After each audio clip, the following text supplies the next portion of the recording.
Começa agora o programa Bem Viver, uma prosa sobre saúde, bem-estar, comida e agroecologia. Produção Rádio Brasil de Fato.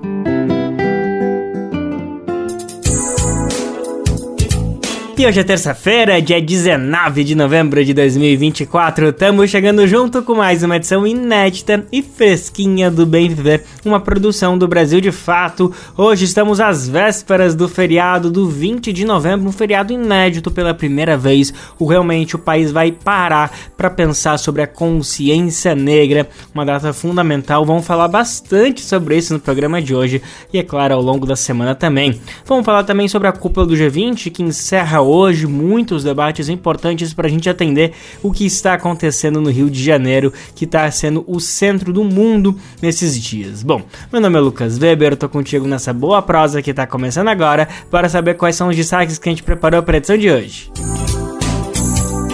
Na entrevista do dia, vamos papear com a atriz Larissa Luz, que faz a Bebiana no espetáculo Torturado, que estreia nesta quarta-feira em São Paulo. No encerramento da cúpula social do G20, o presidente Lula conclama que o povo siga lutando e reivindicando melhores condições de vida. Antes de participar do G20, o presidente dos Estados Unidos, Joe Biden, vai a Manaus e anuncia investimento de quase 290 milhões de reais para o Fundo Amazônia. Indígenas de diferentes etnias paralisam o transporte fluvial no rio Tapajós contra o Ferrogrão e impactos à hidrovia no Pará, em uma ação que contou com mais de 400 pessoas. Vamos saber mais sobre a elaboração de planos municipais de redução dos efeitos das mudanças climáticas. Começou ontem a 10ª edição do Encontro Nacional de Articulação Semiárido, o conhecido ECONASA. Gente, esses são alguns, mas são vários os destaques do programa de hoje. Bora lá, que ele só tá começando. O 20 de novembro de 2024 tem alguns motivos para ser uma data especial acima da média, né? 20 de novembro, Dia da Consciência Negra, sempre é um momento fundamental de reflexão, de muita mobilização, que a gente olha para a história do nosso país e reflete que futuro a gente quer para a nossa nação. Mas desde o ano passado, 20 de novembro se transformou num feriado nacional por conta de uma lei sancionada pelo presidente Lula. Então, um momento mais importante, ainda mais formidável para a gente refletir sobre a história do nosso país. Afinal, né, um feriado nacional que traz toda essa conotação. Mas em São Paulo tem um motivo extra para a gente olhar para esse 20 de novembro e ver toda a axé que ele carrega, porque estreia nessa quarta-feira em São Paulo a peça Torturado musical, a adaptação desse grande livro premiado de Itamar Vieira Júnior, que está chegando aqui em São Paulo depois de ter passado por Salvador, Rio de Janeiro, e agora muitas pessoas estão ansiosíssimas para ver essa peça que reúne mais de 22 profissionais, sendo 16 atores, 6 músicos, uma adaptação com direção de Elísio Lopes Júnior e a grande protagonista, a grande estrela que interpreta a Bebiana, é ela, Larissa Luz, cantora, atriz, apresentadora, que agora concede nos dar a graça de falar um pouquinho, de trazer um pouquinho dessa grande experiência, desse grande axé que é esse espetáculo. Larissa, alegria imensa em falar contigo, obrigado demais pela sua disponibilidade, viu? Obrigada a você, que é isso. Maravilha. Larissa, eu quero te ouvir um pouquinho sobre como que está essa expectativa para a estreia em São Paulo. Como eu comentei, já teve a grande estreia em Salvador, já teve no Rio de Janeiro, mas chega em São Paulo nesse momento especial, um 20 de novembro. Qual que é a importância de uma peça como essa estrear no Dia da Consciência Negra? Na verdade, a gente não foi no Rio ainda não, a gente estreou em Salvador e agora a gente está chegando aqui em São Paulo. É a primeira cidade que a gente faz depois de Salvador e a gente está bem, assim, na expectativa alta de saber como é que o público vai reagir, como é que a galera vai sentir, como é que vai bater nas pessoas, como é que vão soar as piadas que são tão regionais também, se todo mundo vai entender, se vai rir, se vai se emocionar. A gente fica sempre sem saber qual vai ser a reação das pessoas, né? Mas, ao mesmo tempo, independente de como as pessoas vão reagir, a gente está numa vontade muito grande, assim, né, de mostrar, de apresentar para as pessoas daqui esse trabalho que foi feito com tanto carinho, assim, com tanto cuidado. E ser no dia 20 de novembro é muito especial porque é um dia que fala sobre a consciência negra, e essa história perpassa muito pela nossa ancestralidade, perpassa muito pela nossa história, de uma maneira ampla, né, por histórias de mulheres negras, mulheres que lutam pelos seus objetivos, para vencer as demandas que te atravessam. Então, é muito forte fazer no Dia da Consciência Negra. Que lindo, que lindo. E te escutando aqui um pouquinho sobre essa ansiedade de ver como o público vai reagir, ao meu entender já reagiu, né? Porque os ingressos estão basicamente esgotados, não vou falar que estão completamente, porque ainda tem uma coisinha e outra, e não quero tirar a esperança de ninguém de tentar ir lá no dia, mesmo com tudo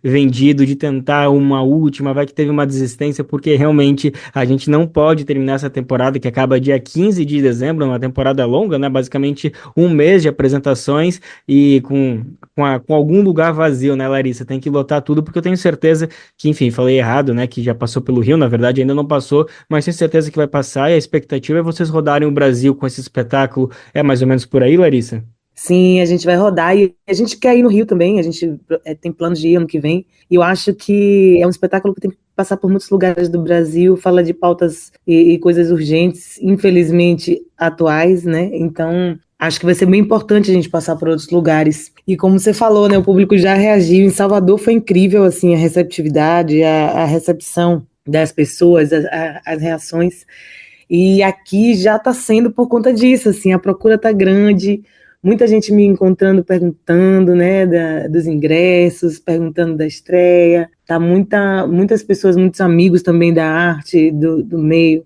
falando sobre a peça, querendo saber, querendo ir, querendo viver, querendo assistir. Então, chegar assim também já dá um calorzinho no coração, já dá um alívio para a gente ser livre ali no fazer artístico, né? E aí a gente quer rodar sim, com certeza. Eu acho que quanto mais gente vê, melhor. Sem dúvida alguma. E conte conosco para divulgar, para convencer essas pessoas de ocuparem os teatros pelo Brasil com essa adaptação de Tortarado.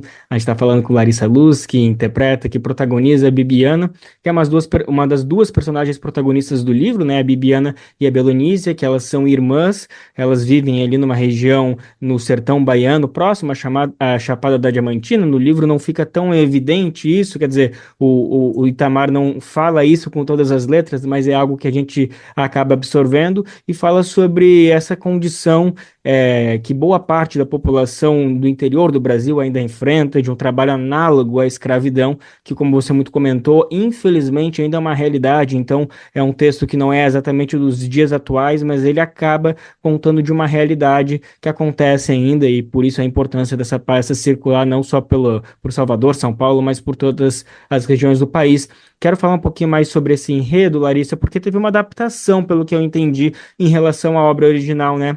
Do livro para o teatro, recebeu, digamos, uma nova protagonista, que ela já está presente no livro, que é a avó Donana, só que agora ela ganha, digamos, uma maior participação, formando uma trinca de protagonistas. É mais ou menos por aí, Larissa? Sim, sim, sim. É difícil contemplar, né, um livro com tantas nuances, com tanta profundidade. É difícil fazer um musical com 2 horas e pouca que tenha tudo que tem ali, né? Então, Elísio fez uma adaptação junto com a Audrey, mas eu achei que eles pegaram um caminho que me agradou muito, assim, né? Que é o do protagonismo feminino ali, incluindo a avó como uma terceira geração de vozes, assim, né? Como uma segunda geração de vozes. Então, eu acho que escolher por trazer essas figuras femininas e essa junção como um centro, né, da história, como centro da narrativa, acho que foi muito acertado, assim, da parte de Elísio. Eu acho que ele é um diretor que tem uma visão muito sensível, né, que enxerga para além, assim. Eu gosto muito da visão dele das coisas, e esse foi mais um acerto, assim, ao meu ver. Acho que as mulheres, sim, elas protagonizam muitas revoluções e muitas vezes não são vistas, não são ditas, né, não são creditadas, não são, enfim, não são valorizadas pelos seus feitos, pelos seus atos revolucionários. E trazer as mulheres para o centro da história é uma grande reparação também, né, uma forma de dar voz, de visibilizar, apesar da metáfora central ser falar do silêncio, né. Aliás, não, apesar não, por conta acho que é muito significativo colocar mais uma voz de uma mulher para ser o centro da narrativa e representar uma outra parte da história que tem a ver com ancestral, né? Tem a ver com ancestralidade, que é o nosso pilar, que é a nossa base, assim. E ficou bem bonito. Sim, sem dúvida.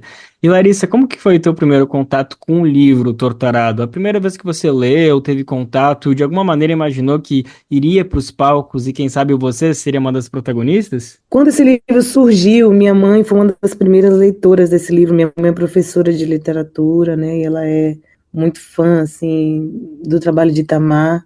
E quando esse livro surgiu, quando ele estava aparecendo, ela foi uma das primeiras a ler e me falar dele, né? E me falou com muito entusiasmo, assim, da escrita, da história, de tudo que tinha ali dentro, né? De metáfora e etc. E ela insistiu muito para eu ler. Vai, você tem que ler, você tem que ler, você tem que ler. Então foi o meu primeiro contato com o livro. Minha mãe, na época, ela estava voltando a pintar aquarela. E ela fez um monte de aquarela, de ilustrações de cenas do livro, né? Assim, mexeu com ela de uma forma num lugar muito profundo, e isso fez com que eu quisesse também adentrar aquele mundo, e foi muito bom conhecer, partindo do olhar dela, e a gente trocava, ela falava o que é que ela achava, e eu falava o que é que eu achava, e a gente ia entrando nas nuances, nas profundidades, nas camadas de cada personagem, e isso era muito engrandecedor e divertido ao mesmo tempo, assim, sabe? Era bem... Minha mãe é uma contadora de história, né? Ela conta histórias infantis, faz nas feiras, nas palestras, nos eventos, e ela tem um jeito especial de cativar a gente e convidar a ler, né? Ela fez isso a vida toda, então foi isso que ela fez comigo e funcionou muito bem.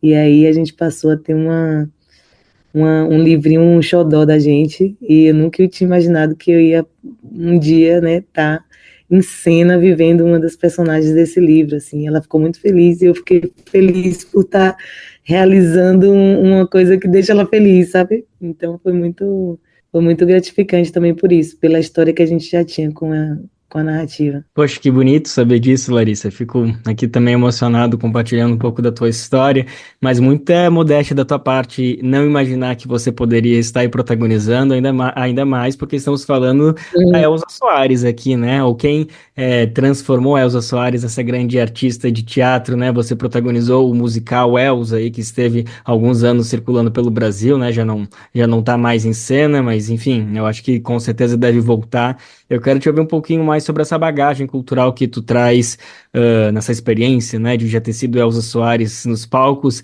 O quanto de Elza Soares está presente em Bibiana, no Torturado, no musical? Pois é, minha história com o musical, eu fico feliz de poder dizer isso, né, que eu construí uma história dentro dos musicais brasileiros, né, e eu tinha feito Gonzagão, tinha feito a Ópera do Malandro, e aí apareceu assim, né, uau, um desafio enorme. Eu sabia que ela queria que a protagonista ou a pessoa, as atrizes que fossem viver ela, parecessem com ela, né, fizessem ela parecida, assim, eu vi ela falando isso, aí eu me esforcei muito, estudei muito para poder me aproximar do que ela era, mas não só no trejeito, não só na forma, mas essencialmente, assim, né, eu queria que ela se sentisse ali, representada, e era muito gratificante ouvir das pessoas o quão elas viram Elza ali, né, na minha obra, no meu jeito, no que eu estava realizando na minha arte, e isso me deixava muito, muito plena, assim, com a sensação de missão cumprida. E cada espetáculo que eu fazia, eu aprendia tanta coisa, assim, emprestar o corpo para ser atravessado dessa forma, né, por uma história que fala de feminicídio, de racismo, de resiliência, de persistência, de cura, de dores físicas, dores emocionais. Cada dia eu me transformava um pouco. Cada dia que eu fiz aquele musical, eu me transformei um pouco. E hoje eu posso dizer que eu fui realmente atravessada, assim, de diversas formas, sobretudo emocionalmente, e por essa história. Fiquei muito feliz mesmo, assim. E hoje, eu fazendo Bibiana, eu realmente vejo que tem um monte de Elza ali também, né? Porque Elza era uma mulher transgressora, que revidava, era uma mulher que levantava sua voz quando precisava. Ela era revolucionária, né? Ela era à frente do seu tempo, ela era destemida, ela tinha coragem de enfrentar o sistema, as adversidades, os desafios, tudo que o mundo colocava na frente dela enquanto empecilho, ela ia lá e se dispunha a vencer e vencia. E Bibiana é isso também. Bibiana também é isso, Bibiana também é uma mulher à frente do seu tempo, ela também pensa no coletivo, ela também é apaixonada pra caramba, assim, né? Apesar de toda a dureza, de toda a brabeza, ela também ama e ama muito, e sabe amar, quer sentir isso, e Elsa também era assim. Ela sofria muito, apanhava muito da vida, batia muito na vida também, mas nunca desistiu do amor, né? Tava sempre ali, sensível a ponto de amar. E Bibiana também eu sinto que é um pouco isso. E eu fico muito atenta para aprender com todas essas mulheres, personagens, personagens fictícias, personagens da vida real, que passam pela minha vida porque elas deixam muitas marcas positivas. Que linda. Essa é a Larissa Luz, que interpreta, que protagoniza Bibiana no espetáculo Torturado, adaptação de Itamar Vieira Júnior, que está estreando neste 20 de novembro aqui em São Paulo, certamente a primeira estreia de muitas, seja aqui na capital paulista ou de outras grandes cidades pelo país, já estreou também em Salvador. Larissa, tu estava falando bastante desse protagonismo das mulheres e quanto tu carrega de Elza Soares, quanto tu carrega de Bibiana, essas duas personagens que você já protagonizou no teatro.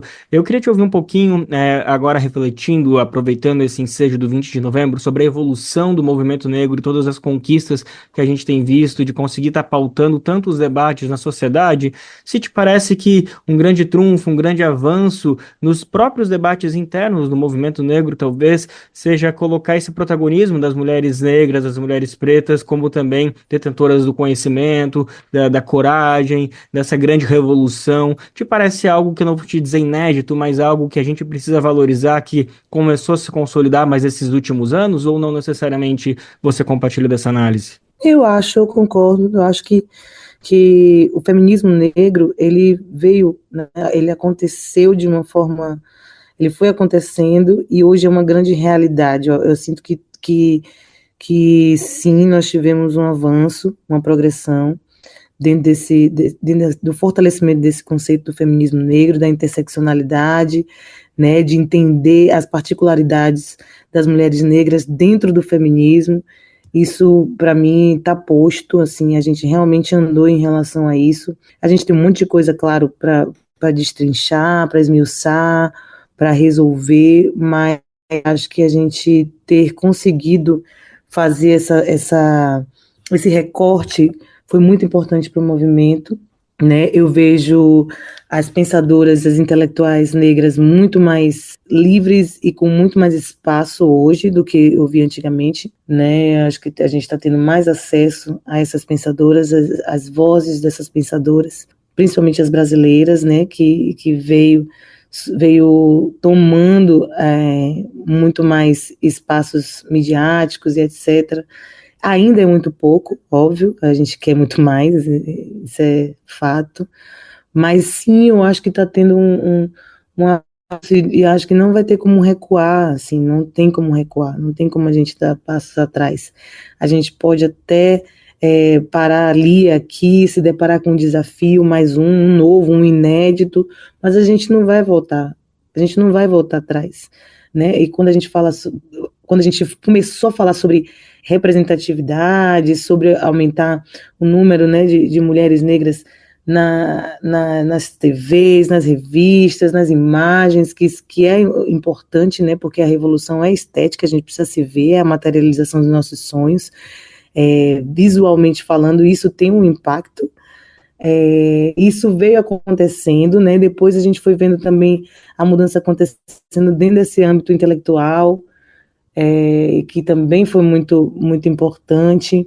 A gente foi vendo escritoras como Conceição Evaristo, né, acontecendo aos 60 e poucos anos, não sei, talvez quase 70. E isso é um sinal, né? A gente vê Sueli Carneiro sendo dita, vista, citada, ouvida, falada por pessoas que não conheciam, por pessoas que não sabiam de suas ideias, né? Mano Brown convidando Sueli Carneiro para falar. Então, são sinais que a gente não pode descartar, a gente tem que entender. E eu não acho que é moda também, sabe? Não acho que até porque tá na moda agora ser preto, não acho que é isso, eu acho que a gente conquistou isso, é, dando passos e passos e passos, sabe? E e atravessando muitas dificuldades e se empenhando muito para poder fazer isso se tornar uma realidade. E a gente não pode também folgar em nenhum momento, sabe? Assim, tem que estar sempre indo para frente, sempre colocando mais e mais e mais energia para poder ir além. E acho que essa geração de meninas que estão chegando agora vai pegar um outro universo, uma outra realidade, um outro panorama, diferente do que eu peguei, diferente do que minha mãe pegou, diferente do que a minha avó pegou. Então, acho que é isso. Acho que não tem outro caminho para se fazer revolução senão dando espaço e ouvidos e atenção às mulheres negras, sabe? As mulheres negras estão na base de toda essa pirâmide social, é que ganha o pior salário, é que mais sofre, porque sofre com preconceitos, sofre com racismo, sofre com machismo, e são as que mais sustentam a nossa sociedade inteira, sabe? Quantas pessoas para sair tiveram que deixar suas crianças, quantas mulheres tiveram que deixar suas crianças com outras mulheres pretas para realizar seus feitos, seus sonhos. Então, não só sobre isso, as mulheres pretas, elas realmente, na base da construção, elas precisam estar no topo também das remunerações, dos ganhos, né, da visibilidade. Precisa ter esse retorno. Sem dúvida alguma. Te ouvindo um pouco sobre isso, sobre essa nova geração que já vai enfrentar um novo debate, novos desafios, Larissa, fiquei aqui imaginando se será que dessa nova geração que já está aí, já nasceu a próxima presidenta negra do Brasil, por acaso? Ai, imagina que sonho, hein? Que sonho. Eu aposto que sim. Eu acho que sim. Eu acho que vai ser um grande marco na nossa história ter uma mulher negra com pensamentos revolucionários, uma mulher negra que consiga traduzir e introduzir os nossos pensamentos e as nossas demandas dentro do âmbito da solução, assim. E eu acho que já temos, sim. E a gente vai encontrá-la e colocar ela lá no poder, claro que é importante. Não adianta achar e não colocar no poder. Por isso que é importante votar, é importante estar perto, é importante ouvir as propostas, né? Para a gente achar a nossa presidenta e colocar ela lá, no lugar que comporta ela. Pronto, já está entre nós. Larissa Luz, antes de encerrar a nossa conversa, queria te ouvir um pouquinho sobre um novo trabalho seu musical, agora falando não do teatro, mas sim de um novo trabalho, um novo álbum, um novo disco que dá para chegar, pelo que eu entendi, só ano que vem, mas já semana que vem ainda, em novembro, tem alguma provinha, alguma prévia sobre esse novo trabalho, né? Pode explicar um pouquinho para a gente o que podemos esperar? Sim, sim, eu vou lançar o ano que vem o disco, né, inteiro. Eu fiz agora no Afropunk o show já anunciando essa nova era, né? Cantei algumas músicas inéditas. Agora, na semana que vem, vão sair 4 faixas que eu tô chamando de prefácio do disco, né? Que é um momento inicial, é um anúncio, é uma primeira parte do que vai vir por aí, dessa narrativa toda que eu vou estar contando no álbum. O nome é Fio Pavio, e eu estou convidando algumas pessoas também para fazer participação, mas é um disco sobre revolução, sobre intensidade, sobre transgredir, sobre revolucionar, sobre acontecer, sobre ter força para lutar pelo que a gente quer, pelo que a gente acredita. Mesmo que todos digam que a gente não pode, que a gente não consegue. É um disco para a gente buscar forças para dizer a todos e tudo, e todo mundo que acha que não, que sim, a gente pode. Pronto. Essa foi então Larissa Luz, ela que conversou com a gente porque estreia nesta quarta-feira em São Paulo, o musical Torturado, uma adaptação do livro premiado de Itamar Vieira Júnior, e ela que protagoniza Bibiana, uma das irmãs que estão ali na trama central do livro, ao lado de Belonísia. Larissa, que alegria conversar contigo. Obrigado mais uma vez pela disponibilidade. Vida longa ao Torturado. Obrigada demais. Convido todos vocês para estarem lá com a gente. Foi Torturado musical. Eu acho que vocês vão gostar, vão se emocionar. A gente está muito feliz de estar aqui, tá? E você também deixa aqui o convite para ir lá e curtir, viver, experimentar nossa arte com a gente. Olha, deixe de ser levado, cúpido danado, tem causado tanto fuzuê. Olhe em quem você tem acertado. Pra não ser desempregado, eu vou demitir você. Tire a venda dos olhos quando cê for mirar. Coração não é brinquedo e é fácil de quebrar. Programa Bem Viver. E o presidente Luiz Inácio Lula da Silva participou da cerimônia de encerramento da cúpula social do G20. Isso aconteceu no final de semana no Rio. Segundo o governo, 47 mil pessoas passaram pelas atividades do G20 social, incluindo lideranças de movimentos populares de todo o mundo. No discurso, Lula conclamou que o povo siga lutando e reivindicando melhores condições de vida. A gente vai saber mais detalhes com a nossa reportagem especial que esteve acompanhando todos os detalhes do G20 social, e quem conta pra gente é Thalita Pires. O presidente Luiz Inácio Lula da Silva participou da cerimônia de encerramento da cúpula social do G20 no último sábado, no Rio de Janeiro. Segundo o governo, 47 mil pessoas passaram pelas atividades, que tiveram início na quinta-feira, dia 14. Em discurso, Lula destacou o viés inédito da iniciativa, que deu voz a diferentes organismos da sociedade, apontando para os rumos do futuro do planeta. Pela primeira vez na trajetória do G20, a sociedade civil de várias partes do mundo, em suas mais diversas formas de organização, se reuniu para formular e apresentar suas demandas à cúpula de líderes. Nos 16 anos, desde a primeira cúpula, o G20 se consolidou como o principal fórum de cooperação econômica mundial e como importante espaço de concertação política. Mas a economia e a política internacional não são monopólio de especialistas e nem de burocratas. Elas não estão só nos escritórios da Bolsa de Nova York ou na Bolsa de São Paulo, nem só nos gabinetes de Washington, Pequim, Bruxelas ou Brasília. Elas fazem parte do dia a dia de cada um de nós, alargando ou estreitando as nossas possibilidades. O presidente Lula celebrou a realização da cúpula e disse que o encerramento foi apenas o começo de um longo trabalho que os movimentos terão por diante. Essa cerimônia de encerramento marca o começo de uma nova etapa que exigirá um trabalho contínuo durante os 365 dias do ano, não só às vésperas das reuniões de líderes. Gritem, protestem, reivindiquem, porque senão as coisas não acontecem. Durante a atividade, o presidente recebeu a declaração final dos movimentos populares presentes na cúpula. O documento tinha sido aprovado mais cedo em assembleia pelos representantes das organizações da sociedade civil. Entre os destaques, o texto alerta para o caráter de urgência da adesão dos países à Aliança Global contra a Fome e a Pobreza. Outro ponto foca na necessidade de se alinhar as ações propostas aos Objetivos de Desenvolvimento Sustentável da Agenda 2030 da ONU.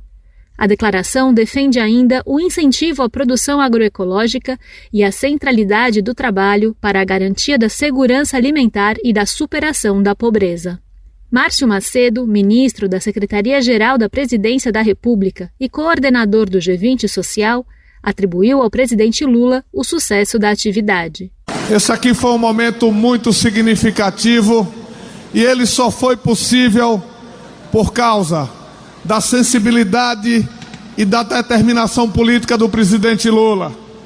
Só um presidente com a característica do Lula é capaz de colocar na agenda da discussão mundial, no centro, os movimentos sociais e o povo. E só foi possível a gente estar aqui porque tem um movimento organizado no nosso país, com cultura, com força, com determinação e com compromisso com a nossa pátria e com o nosso povo. Então eu queria, em nome do governo brasileiro, dizer muito obrigado aos companheiros e companheiras de todos os movimentos sociais, populares, organizados do nosso país. Séries Adish, da direção nacional do MST, o Movimento dos Trabalhadores Rurais Sem Terra, representou os movimentos populares na cerimônia de encerramento. Ela qualificou a realização do G20 social como um marco na construção de novas formas de pensar e debater a política no mundo. Em discurso, Radiche condenou o massacre do povo palestino e o bloqueio econômico contra Cuba. É inadmissível o silêncio do mundo diante do genocídio que o governo de Israel e seus apoiadores têm imposto ao povo palestino. Assim como o bloqueio desumano que o imperialismo mantém sobre Cuba há décadas. O pacto pelas vidas das pessoas precisa estar acima dos interesses de dominação do capital. Não mais guerras, não mais bloqueio. Os povos do mundo precisam ser respeitados por sua existência e soberania. Nossa casa comum está agonizando. Nos chama a atenção sinais diários de que o desequilíbrio imposto pela exploração irracional da natureza nos levará a um colapso e extermínio coletivo. Que o G20 social seja o primeiro passo de um grande, popular e massivo pacto pela ação transformadora de um mundo onde caibamos e vivamos todos e todas com plenitude e dignidade, sem exploradores e sem explorados. A declaração dos movimentos no G20 social também ressaltou a relação direta entre o combate à fome e o enfrentamento das mudanças climáticas. O texto reitera que as populações mais afetadas pela fome e pela pobreza são as que mais sofrem com as emergências climáticas e desastres naturais, que se tornam mais intensos. Finalmente, o documento aponta o que chama de incapacidade do atual sistema de governança global de oferecer respostas aos grandes problemas do planeta. Nesse sentido, a declaração prega uma reforma da Organização das Nações Unidas e seus fóruns para democratizar esses espaços, garantindo a diversidade de vozes. O comunicado ressalta ainda a importância da taxação dos super-ricos, mas isso com a garantia de que os recursos arrecadados sejam destinados a fundos nacionais e internacionais de financiamento de políticas sociais, ambientais e culturais. Da Rádio Brasil de Fato, com reportagem de Leonardo Fernandes no Rio de Janeiro, locução Thalita Pires. E ao abrir a cúpula de chefes de Estado do G20 no Rio ontem, o presidente Lula lançou a Aliança Global contra a Fome e a Pobreza. A proposta idealizada pelo Brasil já tem adesão de 82 países e dos 19 membros do grupo das maiores economias do mundo, o famoso G20. A meta é acelerar esforços internacionais para combater a fome e a pobreza, prioridades centrais nos objetivos do desenvolvimento sustentável. Isso é uma plataforma da ONU. Lula tratou a proposta como um legado e disse que a ideia é articular recomendações internacionais, políticas públicas eficazes e principalmente fontes de financiamento. Ao abrir a cúpula, Lula lembrou ter participado no primeiro encontro do grupo em Washington, após a crise financeira global de 2008. Até a Argentina, que é presidida pelo político de extrema-direita Javier Milei, aderiu à Aliança Global contra a Fome após sinalizar que não assinaria o compromisso, mas no final Milei sim aderiu à proposta. Além dos países anunciaram que vão participar desse acordo, as uniões europeia e africana, que são membros do bloco, 24 organizações internacionais, 9 instituições financeiras e 31 organizações filantrópicas e não governamentais. A adesão, que começou em julho e segue aberta, é formalizada por meio de uma declaração. Este documento define compromissos gerais específicos, os quais são alinhados com prioridades e condições singulares de cada signatário. Entre as ações estão propostas para erradicar a fome e a pobreza extrema, por meio de políticas e programas em grande escala. A Aliança Global espera alcançar 500 milhões de pessoas com iniciativas de transferência de renda em países de baixa e média renda até 2030. Também propõe expandir as refeições escolares de qualidade para mais 150 milhões de crianças em países com pobreza infantil e fome endêmica. E erradicar também bilhões em crédito e doações por meio de bancos multilaterais de desenvolvimento para implementar esses e outros programas. A aliança vai ter uma governança própria vinculada ao G20, mas que não será restrita às nações que integram o grupo. A administração vai ficar a cargo de um conselho de campeões pelo mecanismo do apoio. O sistema de governança deve começar a operar até meados de 2025. Até lá, o Brasil dará o suporte temporário para funções essenciais. E no último domingo, o presidente dos Estados Unidos, Joe Biden, anunciou um investimento de aproximadamente 290 milhões de reais para o Fundo Amazônia. Ele visitou a cidade de Manaus, no Amazonas, antes de voar para o Rio, onde participa, é claro, da cúpula dos chefes de Estado do G20. Vamos saber mais detalhes sobre esse anúncio de Biden com Douglas Matos. O presidente dos Estados Unidos, Joe Biden, anunciou no último domingo, dia 17, um investimento de 50 milhões de dólares, cerca de 290 milhões de reais para a Amazônia. Ele visitou a cidade de Manaus antes de voar para o Rio de Janeiro, onde participou do G20. Esse valor se soma a outros 50 milhões de dólares que o mandatário estadunidense tinha confirmado para o Fundo Amazônia em fevereiro de 2023, quando o presidente Luiz Inácio Lula da Silva visitou o colega nos Estados Unidos. Na época, Biden também falou que os investimentos do país para a Amazônia chegariam a 500 milhões de dólares, quase 3 bilhões de reais, ao longo de 5 anos. No entanto, o presidente vai deixar a Casa Branca em dezembro para a posse de Donald Trump, a partir do ano que vem. Nas palavras do secretário executivo do Observatório do Clima, Márcio Astrini, que participa da COP29, a Conferência da ONU para a Mudança do Clima no Azerbaijão, zerar o desmatamento é algo absolutamente possível para o Brasil. Por isso, o especialista celebrou o anúncio do aporte de Biden, que considera muito importante, justamente porque vai ao encontro de como o atual governo brasileiro vem atuando frente ao bioma. O atual governo, inclusive, vem diminuindo de forma bastante substancial as taxas de desmatamento. Nos 2 últimos anos, cerca de 45% de redução. E esses investimentos eles vão permitir que essas políticas de combate ao desmatamento continuem fortalecidas e também que uma economia de floresta seja colocada no local, nos lugares que hoje você tem o desenvolvimento de uma economia de destruição. E, portanto, a preservação se torna uma forma de gerar renda, de gerar benefícios para a população, e é isso que a gente precisa, combater o crime e gerar renda através da proteção da floresta. Esse tipo de anúncio que está sendo feito vai nessa direção e por isso dá importância. Esta é a primeira vez que um presidente dos Estados Unidos visita a Amazônia. Biden chegou ao Brasil vindo do Peru, onde se encontrou com o presidente chinês Xi Jinping. Os dois participaram lá do Fórum de Cooperação Econômica Ásia-Pacífico. Na capital amazonense, Biden foi recebido por autoridades como o governador do Amazonas, Wilson Lima. Durante as agendas, ele ouviu representantes de ONGs e grupos que atuam na defesa da floresta amazônica. Foram 4 horas de permanência na região.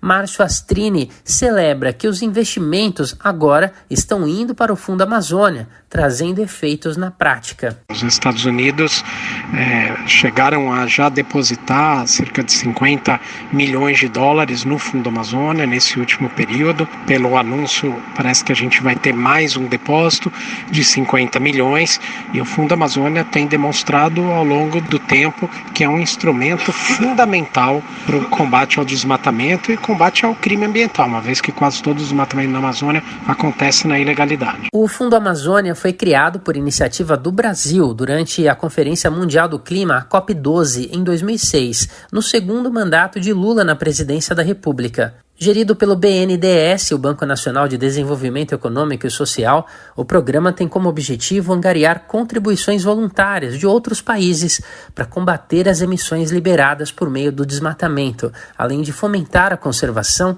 e a economia sustentável na Amazônia. Mais de 207 mil pessoas são impactadas de forma positiva e direta pelo fundo, envolvendo um total de 384 instituições. De São Paulo, da Rádio Brasil de Fato, com reportagem de Lucas Weber. Locução, Douglas Matos.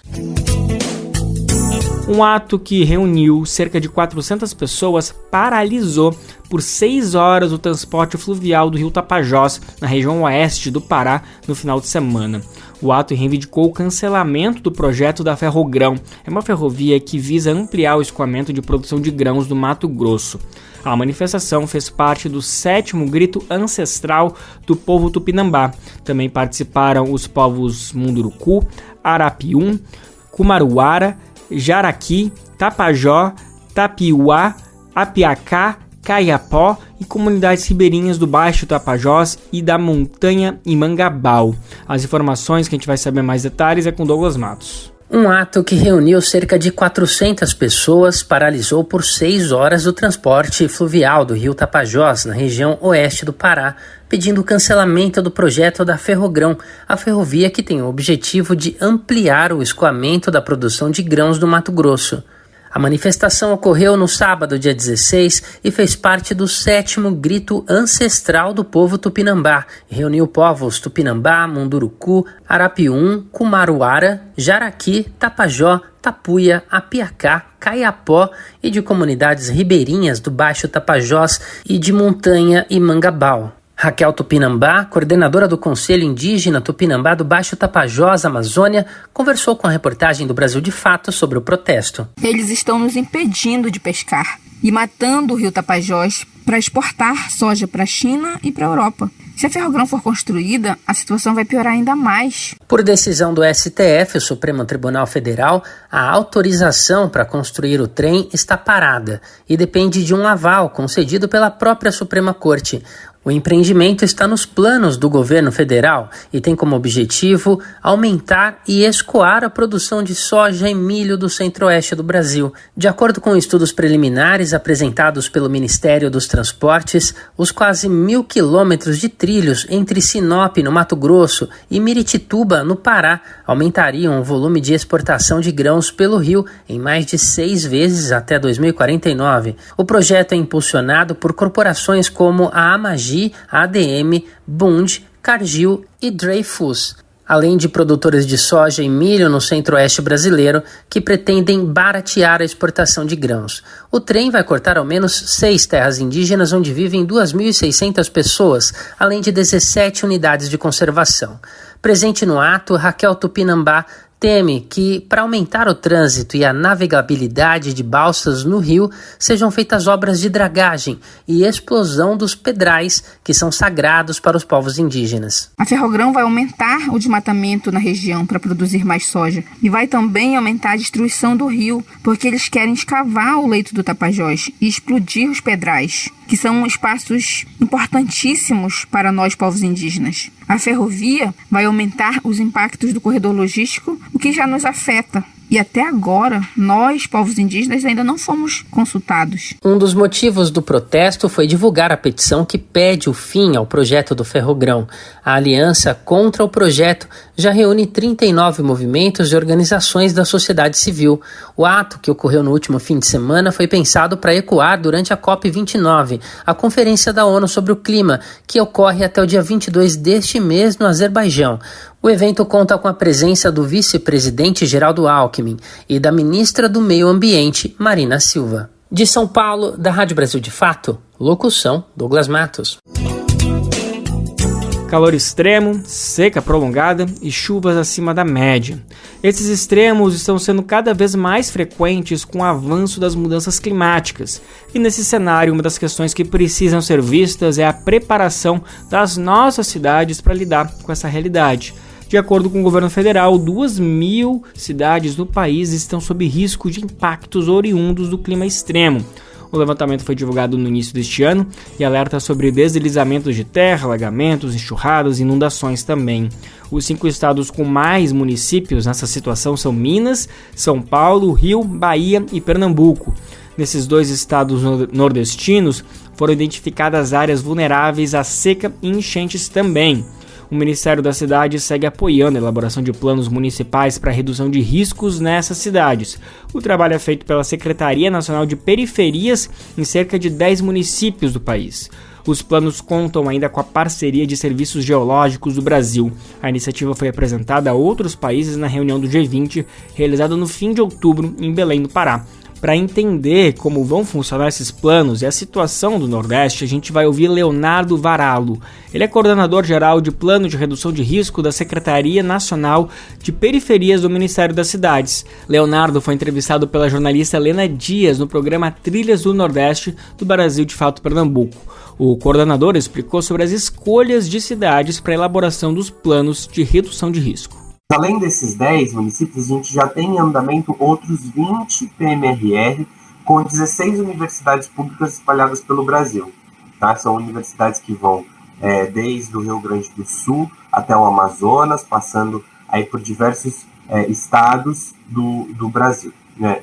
Então, eu acho que é só para fazer esse destaque de que esses 10 eles já são uma complementação do primeiro esforço que a gente iniciou ainda em 2023, de iniciar a estruturação e a retomada dessa política pública que são os planos municipais de redução de risco. E aí, adentrando especificamente na pergunta que você fez, a seleção dos municípios ela tem se baseado numa lista de municípios críticos a desastres, que foi construída ao longo de 2023, coordenada pela Casa Civil aqui do governo federal. Tiveram vários órgãos que participaram, entre eles nós, representando o Ministério da Cidade, e que se chegou numa lista de municípios críticos. Então, toda a estrutura de seleção, e aí a gente vai adicionando novas camadas, né, fazendo recortes específicos dentro dessa grande lista de 1.942 municípios que foram apontados como críticos, a gente vai fazendo uma depuração para chegar naqueles que são mais emergencialmente necessários de receber essas políticas que a gente desenvolve aqui no Ministério das Cidades, na Secretaria Nacional de Periferias. Leonardo Varallo foi perguntado por Helena sobre o calendário para a elaboração dos planos de redução de riscos. Antes, a entrevistadora lembrou os dados de que quase 2.000 cidades foram consideradas vulneráveis nesse aspecto. Helena, essa pergunta é muito importante. Ela é muito importante para explicar o seguinte, não necessariamente esses 1.942 municípios precisam de um plano desse tipo. Eles precisam de medidas, de políticas e de ações, mas não necessariamente dos planos. Os planos municipais de redução de risco, eles têm um enfoque muito maior em cidades em que possuem periferias. Então, esse é um segundo recorte que a gente faz a partir desse universo de 1942, que são aqueles municípios que têm problemas de infraestrutura, de ocupações que não têm a sua consolidação urbana ainda concretizada, que tem populações vulneráveis nas periferias urbanas. Então, a gente dá prioridade, sobretudo esse instrumento, ele nasce com esse olhar, com o olhar dos territórios urbanos que mais necessitam de apoio. Então, por isso que ele, inclusive, está na Secretaria Nacional de Periferias, que a gente trata esse instrumento como um instrumento em busca de uma justiça ambiental e climática no meio urbano, né, nas cidades brasileiras, sobretudo olhando para esses territórios que mais precisam. De acordo com o Leonardo Varallo, os planos municipais de redução de risco são políticas para as periferias e favelas. Exatamente nesse sentido que a Secretaria Nacional de Periferias absorve e toca essa política. O que eu quero dizer com isso? Eu quero dizer que nos territórios urbanos, principalmente, que é o foco da política dos planos municipais de redução de risco, é muito nítido onde se concentram os problemas de risco e de desastre. É muito claro quando a gente faz uma distribuição das ocorrências, espacialmente falando na cidade, onde que mais acontece. E esses lugares que mais acontece não são à toa que são lá que mais acontece, que são as periferias, né? Nas periferias urbanas acontece porque a cidade não chegou com a qualidade que deveria para esses territórios. Então há uma ausência histórica de investimentos públicos nesses territórios, o que torna esses territórios mais vulneráveis aos riscos e aos desastres. Então, nesse sentido, só pela desigualdade estrutural da produção da cidade, que concentra os riscos e os desastres nas periferias, já pode-se dizer que esse instrumento ele nasce com um olhar voltado para as periferias. Mas mais do que isso, a gente instrui no nosso processo de elaboração, que a gente tem um guia que organiza tecnicamente como deve ser elaborado esse instrumento, a gente diz claramente que o foco dessa política, dessas etapas de trabalho, que vai desde o mapeamento de risco, identificação das áreas, proposição de soluções, elas devem ter como prioridade os assentamentos precários, as favelas, as vilas e as comunidades periféricas. Então, isso é expresso claramente, porque a gente não só sabe que isso estruturalmente na sociedade é onde se concentram os problemas, mas é onde também tem mais ausência de presença do poder público. Então, esse esforço é exatamente para suprir esse buraco histórico de política pública que é deixado, vai deixando a revelia as periferias urbanas. Leonardo Varallo também afirmou que o plano está sendo desenvolvido e considerando todas as regiões do país. Historicamente, esses planos eles foram concretizados e pensados para situações de Sudeste e Nordeste. É claro que o Sudeste concentrou um volume muito maior de planos, mas que a gente faz um movimento hoje de expandir não só para o Nordeste, só extrapolando um pouco a sua pergunta, mas também para Sul e Norte. Pela primeira vez tem sido, e Centro-Oeste. Pela primeira vez está sendo realizado planos municipais de redução de risco no Norte do país. Acho que esse é um recorde. Especificamente para o Nordeste, como eu te disse, a nossa lista ela engloba todas as regiões do Brasil. Lembrando que você pode assistir a este e outros episódios do programa Trilhos do Nordeste. Eles são disponíveis nos canais da TVT do Brasil de Fato, Pernambuco, tudo isso no YouTube. E de uma convivência com as cidades e as mudanças climáticas, agora a gente vai para as áreas rurais. Mais especificamente, a gente destaca agora o território semiárido brasileiro. Ele abrange uma área entre os 9 estados do Nordeste, além de Minas, representando 12% do território nacional. E uma das características do clima semiárido é a quantidade de chuvas, menor quando comparado a outras regiões do país. Dessa forma, vale falar agora sobre o conceito de convivência com o semiárido. Ele foi criado por organizações sociais que atuam no território e defendem políticas para adaptação popular com o clima. É dessa forma, por exemplo, que entra em jogo as ações para garantir o direito à água de forma democrática, para que as famílias agricultoras tenham água para beber, para produzir alimentos e também criar animais. São reivindicações que vão na contramão de uma imagem do território com apenas seca e fome. A convivência com o semiárido é uma perspectiva sustentável e inteligente de relação com a natureza. Algo que os próprios princípios da agroecologia pelo mundo afora destacam e mostram sim, é possível. E nessa semana, um encontro segue sendo realizado para discutir e avançar ainda mais na convivência com o semiárido. Isso porque começou ontem e segue até sexta-feira o 10º Enconasa. Essa é a sigla para Encontro Nacional da Articulação Semiárido Brasileiro. A programação tem debates, fóruns, visitas, feiras e outras atividades que seguem tudo às margens do Rio São Francisco, entre as cidades de Piranhas, em Alagoas, e Canindé do São Francisco, em Sergipe. E adivinha quem tá lá com informações exclusivas para contar tudo pra gente? O nosso repórter Daniel Lamir, que deu um 10 aqui da elaboração e produção do roteiro do Bem Viver para botar o pé no barro, pegar a mão na massa e trabalhar, que eu sei que ele ama fazer isso. Dani, tô feliz demais que tu tá aí. Conta um pouquinho pra gente como foi esses primeiros dias, esse primeiro dia desse encontro tão bacana. Opa, e aí, Lucas? Tudo bem, meu amigo? Você já ouviu falar no território do Alagipe? Bom, deixa eu explicar aqui. É o seguinte, é que esse 10º Enconasa, como você já explicou, ele está sendo realizado às margens do Rio São Francisco, entre 2 municípios. Um deles é Piranhas, em Alagoas, e outro, Canindé de São Francisco, em Sergipe. Então, o território em que está sendo realizado esse encontro, esse Enconasa, está sendo chamado de Alagipe, como uma alusão a 2 estados que estão sediando esse encontro nacional da articulação semiárido. Lembrando que essa é a primeira vez que 2 estados sediam uma Enconasa, essa articulação que liga 9 estados nordestinos, além de Minas Gerais. Por exemplo, a última edição foi em 2016 no Rio Grande do Norte e antes dessa, em 2012, que foi o 8º Enconasa em Januária, Minas Gerais, curiosamente também às margens do Velho Chico. E para reforçar esse simbolismo, há espaços por aqui com referências a um chamado Rio de Memórias. eles trazem, recordações dos 25 anos da articulação semiárido brasileiro, que é justamente a articulação que realiza o Enconasa. E Mardônio Alves, que é coordenador executivo da ASA Alagoas, explicou a formação e a atuação da Rede ASA.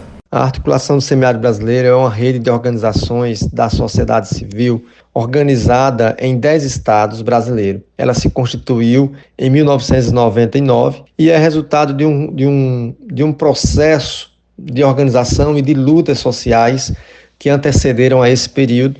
E naquela época a ASA ela realiza um fórum paralelo à COP3 e a partir daí se organiza a partir de uma rede que atua nos 10 estados do semiárido brasileiro. E do encontro, ontem, dia 18, foram realizadas plenárias de abertura autogestionadas. Foram 5 sessões simultâneas de debates sobre os temas mulheres, pessoas idosas, juventudes, comunicação e população LGBTQIAP+.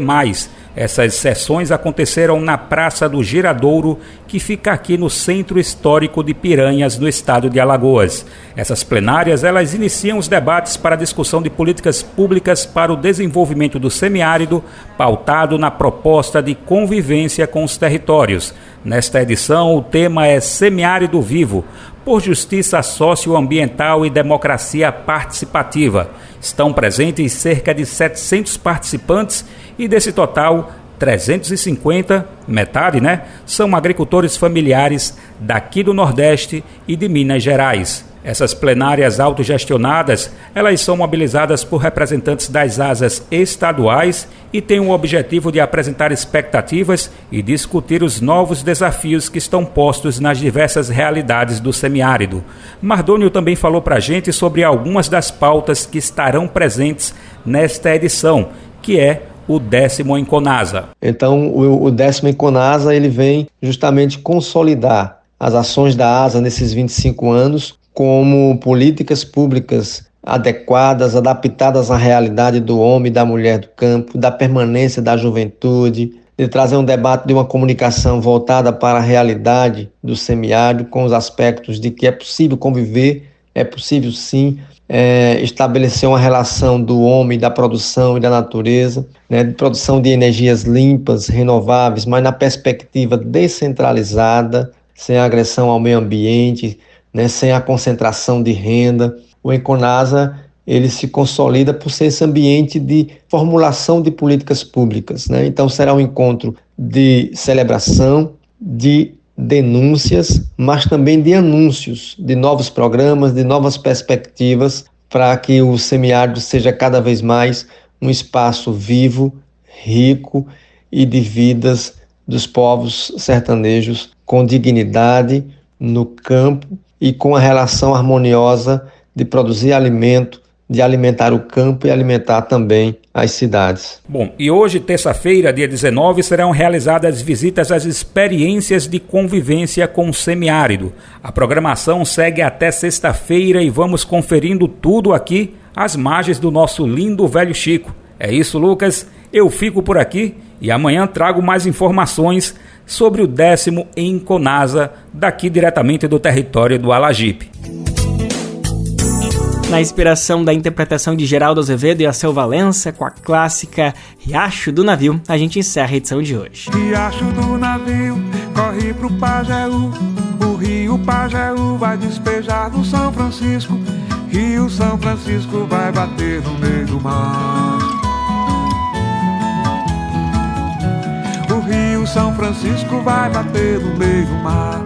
Riacho do navio corre pro Pajeú, o rio Pajeú vai despejar no São Francisco, Rio São Francisco vai bater no meio do mar. O rio São Francisco vai bater no meio do mar. Se eu fosse um peixe, ao contrário do rio. E a edição do Bem Viver de hoje fica por aqui. A gente está de volta amanhã, sempre a partir das 11 horas da manhã, para o mundo inteiro nos ouvir pela radiobrasildefato.com.br. Logo depois, a vez da nossa parceira RBA, Rádio Brasil Atual 98,9 FM, transmitiu o programa aqui na Grande São Paulo. O Bem Viver vai ao ar em diversas rádios pelo país e a lista completa de emissoras que retransmitem o programa você encontra no nosso site, na matéria de divulgação diária do programa. Aqui a gente aproveita para agradecer esses veículos por estarem com a gente. Tamo junto, galera! Lembrando também que o Bem Viver fica disponível nas plataformas de podcast como Spotify, Deezer, iTunes e Google Podcast. A apresentação deste programa foi de Lucas Weber, roteiro de Daniel Lamir e Rodrigo Gomes, edição e produção de Daniel Lamir, Douglas Matos e Lucas Weber, trabalhos técnicos de Lua Gattinoni, Edson Oliveira e André Paroche, coordenação de rádio e TV Moniz e Ravena, diretora de programa de áudio Camila Salmásio, direção executiva Nina Fidelis, apoio toda a equipe de jornalismo do Brasil de Fato. Até amanhã, gente. Tchau, tchau. Você ouviu o programa Bem Viver, uma prosa sobre saúde, bem-estar, comida e agroecologia. Produção Rádio Brasil de Fato.